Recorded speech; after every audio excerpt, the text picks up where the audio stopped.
Welcome to my channel. Today I'm going to attempt to make a PTO shield for my D2 tractor, my Caterpillar D2. I'm planning on doing a little PTO work with this tractor. I want to run a dynamometer or a heavy load on it to try to break the motor in. Well, you could probably run that PTO just fine without that shield on it, but I thought knowing my luck, I'd probably have it slide off of the shaft or break a U-joint or a yoke break or something like that. So I thought maybe I better get a shield on that thing. Not to mention, it just looked better with a shield on it. So we're going to try to make one similar to Caterpillar's shield.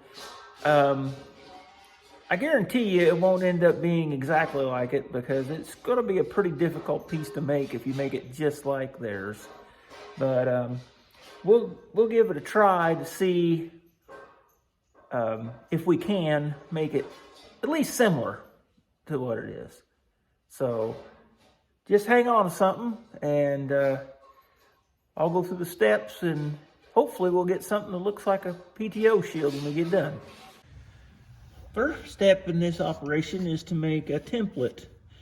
Now, on this one here, I made this particular piece out of cardboard. I'm going to call this piece the adapter, because basically this adapts, the outer shield to bolt it onto the tractor. These were made into two pieces originally, and this adapter piece I cut it out pretty close to what the what I thought the original, how it bolted on and everything. So it's not like I got one sitting here to copy off of, so I got to do the best I can with what I have.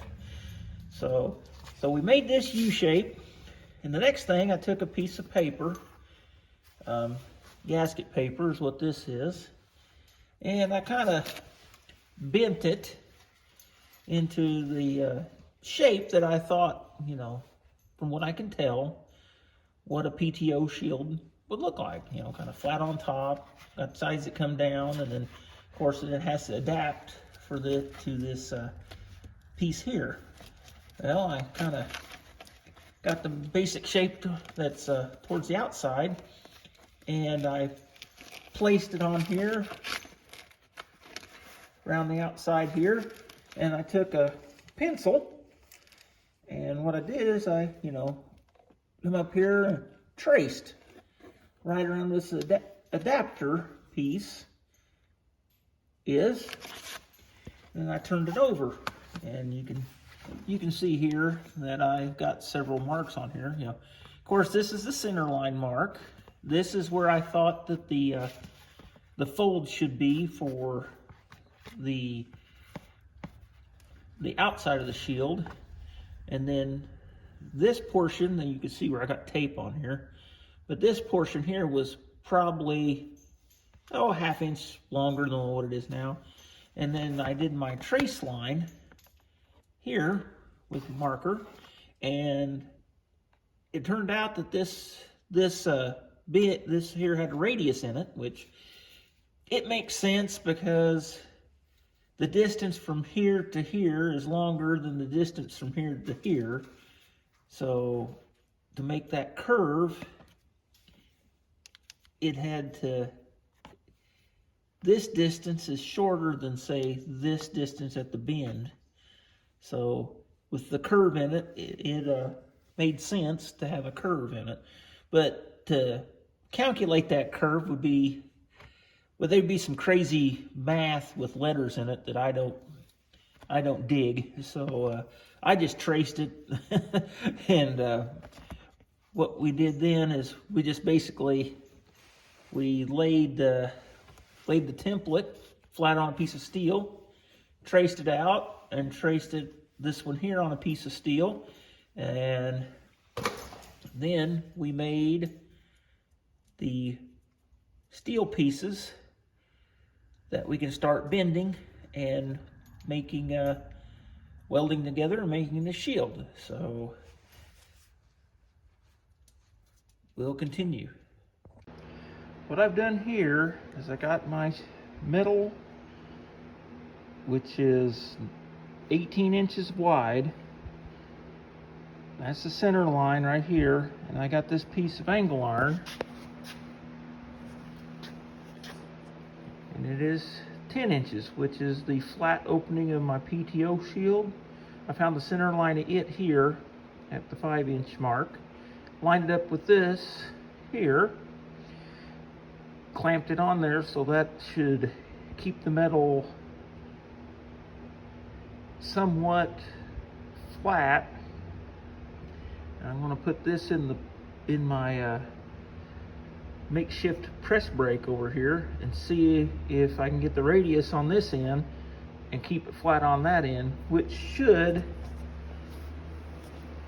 hopefully come up with something that looks similar to that. We'll go see. This is my 1950s model Blue Boy exhaust pipe bender. As you can see, it has different dies on this cylinder and has these dies here, and they form the exhaust pipe into whatever curve you want. I want to see if it'll bend this curve in here, got it down a little low, but yet not bend this. Hopefully it'll put the correct angle in, or it may just mutilate it to where I can't use it for anything else. So, well, there's only one way to find out. Hopefully this doesn't throw it at me.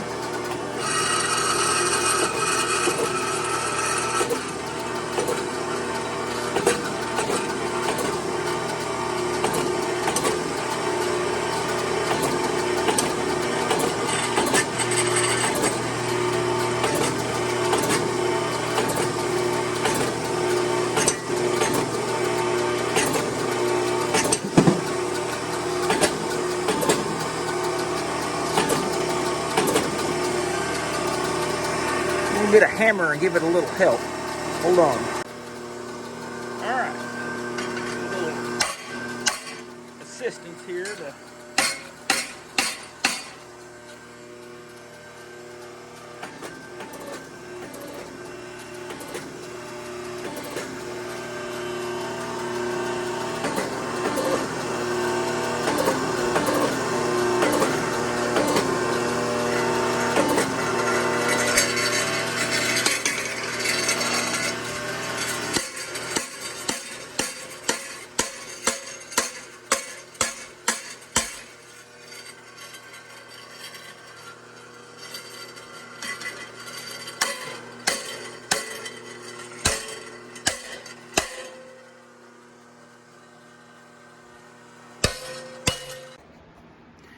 well, this is what we came up with after I got the bar off of there.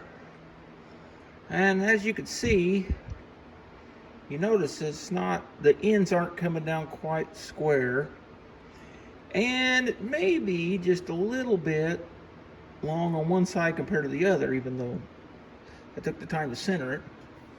This angle might be a little sharper than this one. Okay, we're back into the bender here. I'm going to try to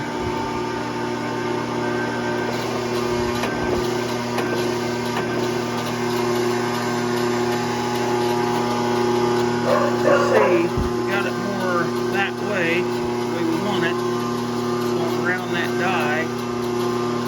Little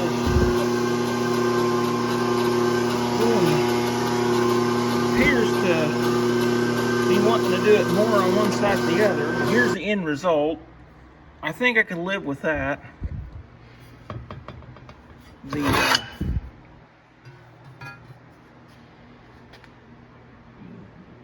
opening's a little, it appears to be a little off, but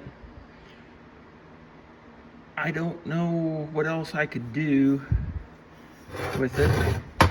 And when I put it in the bender the second time, it was pretty hard on working around these. But the good news is it's longer than what it needs to be, and to get the correct angle, see, we're gonna have to cut a lot of that off. See, to make that happen, you see that line where the die went around? Well, it appears that we're gonna have to almost, not quite, cut most of that scarred up material off to match our plate that we're going to make that bolts onto the casting of the tractor in our template here. You can kind of see, basically this horseshoe shaped piece that's going to go on there. Next, I'm going to try to round out this hard corner here. I think about the best way to do that is with some anvil work.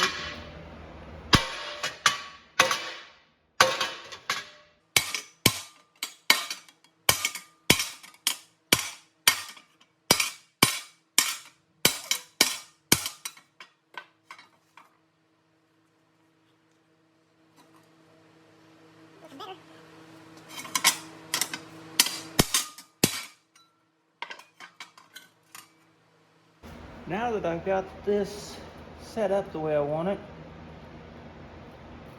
I'm using the top center of this portion here. I want it to be perpendicular from the table, because that's the way it's going to sit on the tractor. So what I'm doing here, I got this paint marker, and from the bottom of the table, I'm just marking a reference line around there to where I need to cut this. That way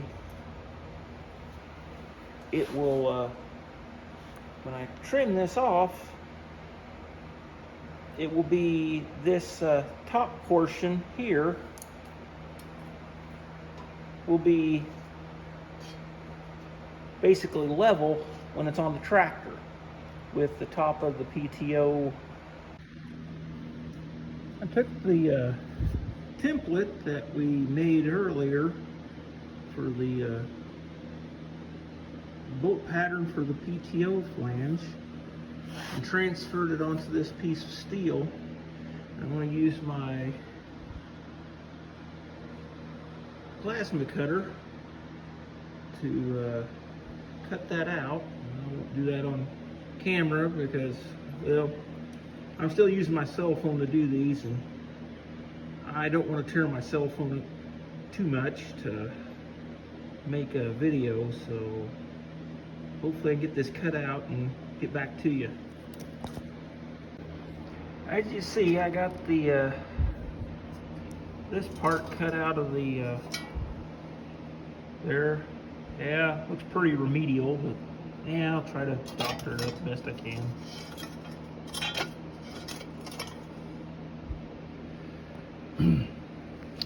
But anyway, as you can see,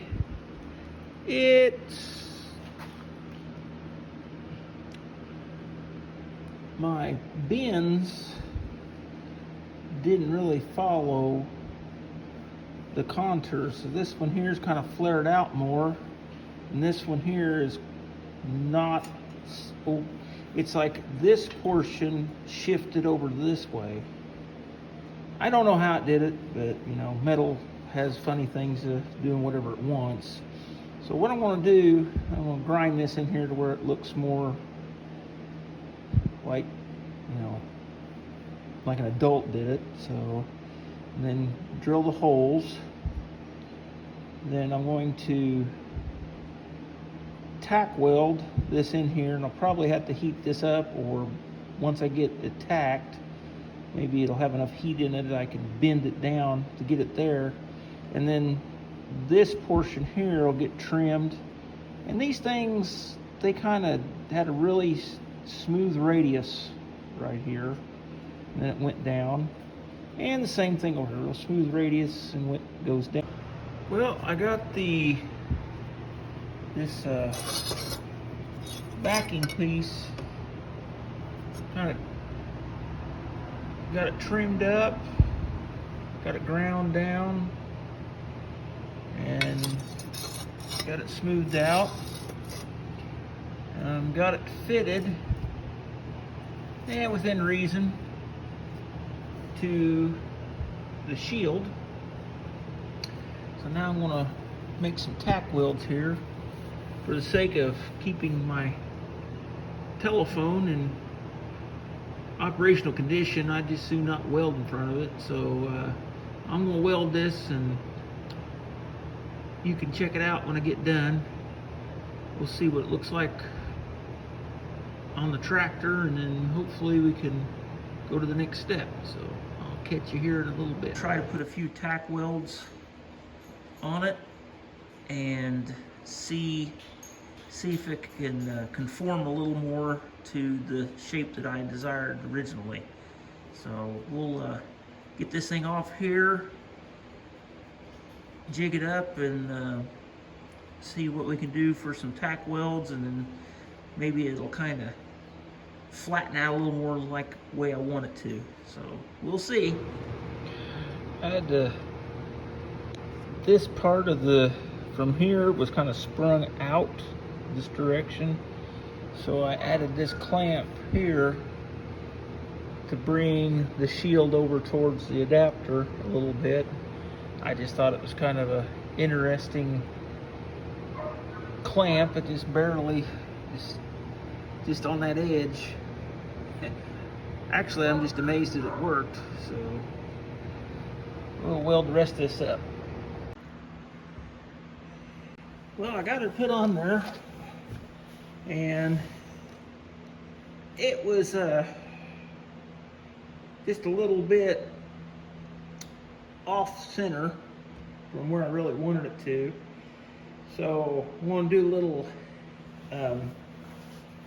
work with a dolly and a hammer. Well, the dolly is going to be a little bigger than your normal body work, since we're working with such thick metal, but I gotta get it to move a little bit. But actually it doesn't look too bad where it's at. I just need to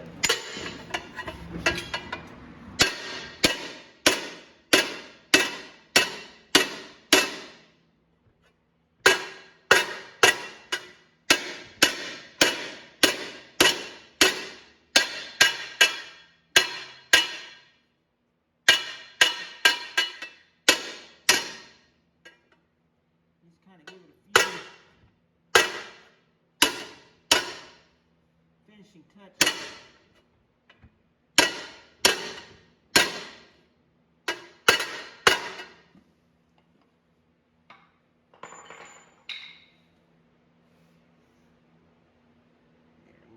Get you out of the holder here. We'll see what you know, folks, that's as good as I can do. It's a little bit offside to this side's just not quite. I'd say this side is more like it should be on the stock piece compared to this side, but I like the way this side ended up getting rounded out, and it's kind of flared out more compared to this side. But actually, I guess if you're, you know, the PTO shield Caterpillar police, you'd be kind of concerned. But I think once we get the bottom trimmed down on it, and I don't know if I got it to the correct amount sticking, you know, the shield from here to here or not. I mean, as long as I can get in there and get me a PTO hooked up to it, I guess that's all that matters. But I'm thinking this might be I had my doubts for a while, but I think I can make this into a pretty good looking piece. So hang on. We're back here at the welding bench, And I think I've sketched out what I think is a close contour of what the original one appears to be like. So we'll get my plasma cutter and cut this out, maybe grind it and see what we have. Well, I've got the shield cut out, and I have the grinding done on the where I used the plasma cutter. It does a really good job, but it's I haven't got a lot of practice on it, but it works really good on this stuff. It did a really good job cutting that out. I think as far as comparing it to the factory originals,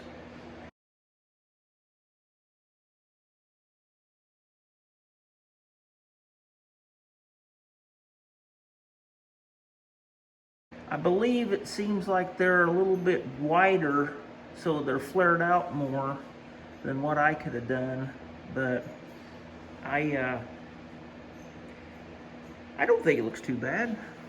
Up here, get it over on top view here, best I can. That.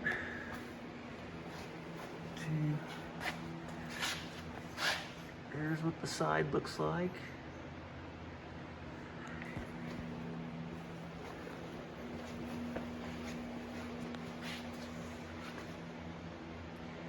There's the other side. Well, you know, I think it looks pretty good. Don't look too bad for what it's for and whose it's for. So I think I want to call this a success.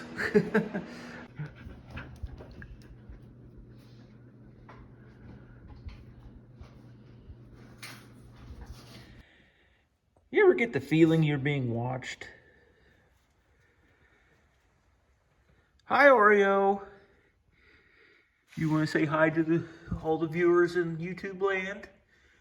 Oh, aren't you a good dog? You're not in your chair. This is your spot. You're in my spot.